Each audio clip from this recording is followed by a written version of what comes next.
Assalamualaikum warahmatullahi wabarakatuh. Waalaikumsalam warahmatullahi wabarakatuh. Alhamdulillahi rabbil alamin. Wassalatu wassalamu ala asyrafil anbiya'i wal mursalin Sayyidina Muhammadin wa ala alihi wa sahbihi ajma'in. Amma ba'du. Bertemu lagi dengan Rahmat dalam metode tasbih. Alhamdulillah, kali ini kita masuk ke tasbih pertama, senyum pertama. Di mana senyum pertama ini akan disampaikan beberapa motivasi tentang membaca Al-Quran. Bagaimana gairah-gairah untuk mendekat dengan Al-Quran. Yang pertama, Allah menyampaikan dalam firman-Nya, A'udzubillahi minasyaitonirrajim. Bismillahirrahmanirrahim. Ar-Rahman 'allamal Qur'an, khalaqal insan, 'allamahul bayan.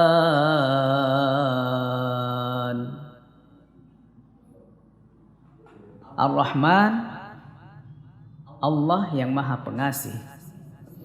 Allamal Quran, Dia yang telah mengajarkan Al-Quran.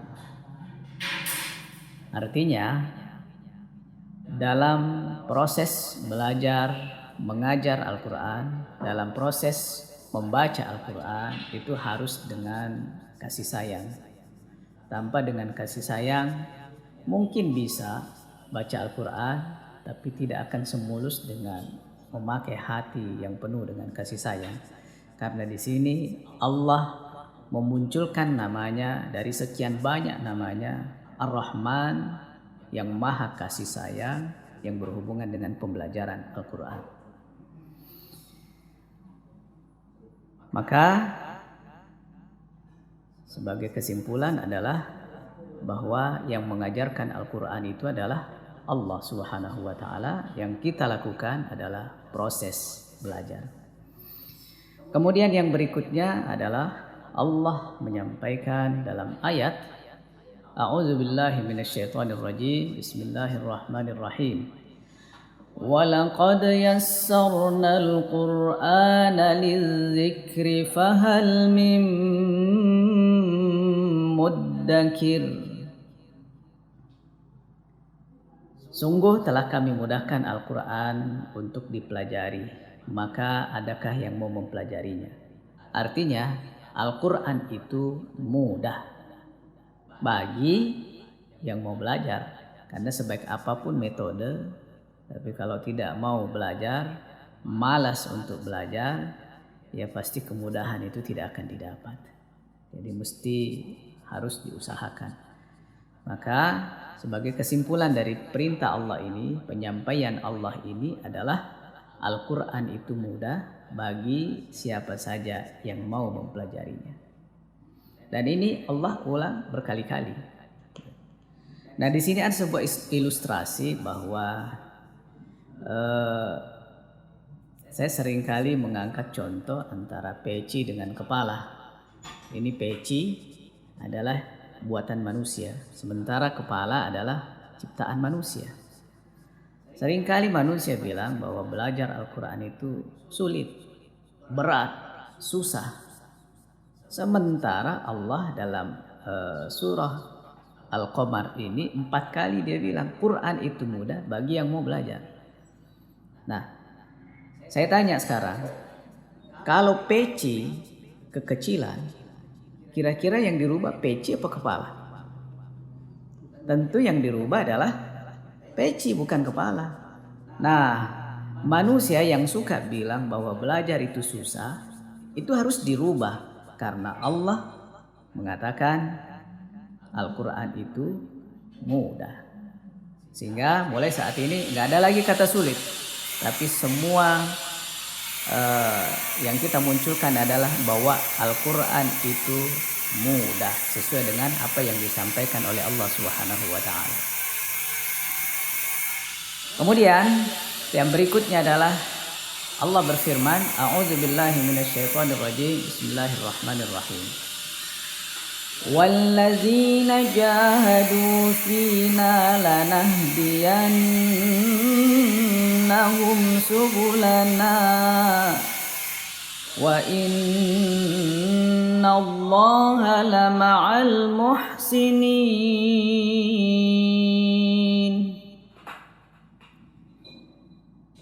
Kesimpulan ayat ini adalah bahwa sungguh-sungguh itu pasti ada jalan.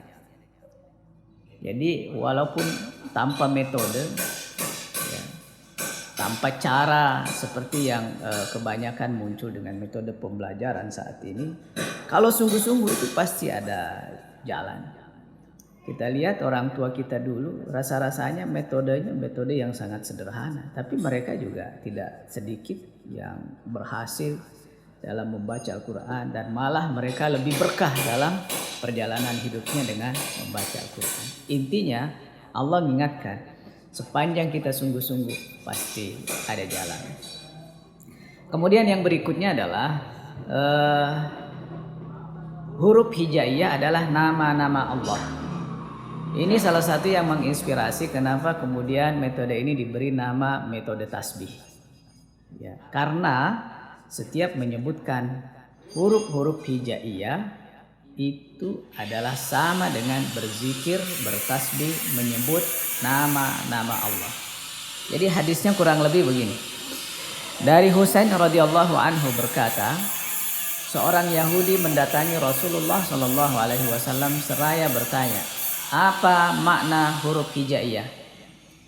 Rasulullah berkata kepada Ali bin Abi Thalib, jawablah pertanyaannya wahai Ali. Kemudian Rasulullah Shallallahu alaihi wasallam berdoa, ya Allah, jadikanlah dia berhasil dan bantulah dia. Jadi Rasulullah mendoakan Sayyidina Ali. Kemudian Ali menjawab, setiap huruf-huruf hijaiyah adalah nama-nama Allah. Jadi jangan dibayangkan bahwa kalau kita menyebut huruf hijaiyah itu kita turun kelas seperti kelasnya TK atau kelasnya SD. Tidak. Sesungguhnya menyebut huruf hijaiyah, apalagi mereka yang saat ini belum bisa baca, itu adalah jembatan berzikir menyebut nama-nama Allah. Nah, kemudian di akhir senyum pertama ini ada ilustrasi bisa baca. Ya, ini ada tampilan yang kita lihat pas di halaman 6 di buku metode tasbih. Ya, coba dibaca. Ya. Aku bisa baca. Iya. Terus yang di bawahnya? Aku bisa baca. Ya, di bawahnya lagi yang tebal. Aku bisa baca. Terus yang bawah lagi terbalik dan miring. Aku bisa baca. Ya, terus yang berikutnya kusut. Aku bisa baca. Iya. Jadi tulisan yang saya pegang itu adalah tulisan yang berbeda. Hurufnya, bentuk karakternya berbeda, bahkan ada yang terbalik. Tapi semua masih bisa terbaca. Pertanyaannya, kenapa bisa baca? Padahal bentuk tulisan berbeda dan terbalik. Jawabannya, karena kenal huruf, tanda baca, dan cara baca. Jadi, kalau kenal huruf dan tanda baca, pasti bisa baca. Yes. Artinya kalau Al-Quran yang tipis itu dikenal huruf dan tanda bacanya, insya Allah pasti bisa baca. Nah, metode tasbih hadir untuk mengenalkan huruf secara menyeluruh, secara sistematis, insya Allah ringan, kemudian akurat, langsung huruf Al-Quran. Kalau sungguh-sungguh insya Allah dalam waktu yang sangat singkat itu bisa mengenal seluruh karakter-karakter huruf hijaiyah dalam Al-Quran. Nah, sebagaimana yang disebutkan di awal, komitmennya adalah senyum, semangat, optimis, punya target, fokus, rajin, betah, taat, sungguh-sungguh, dan ikhlas. Inilah sekilas tentang metode tasbih senyum pertama, dan insya Allah mudah-mudahan bisa menginspirasi buat kita semua dalam rangka membaca Al-Quran.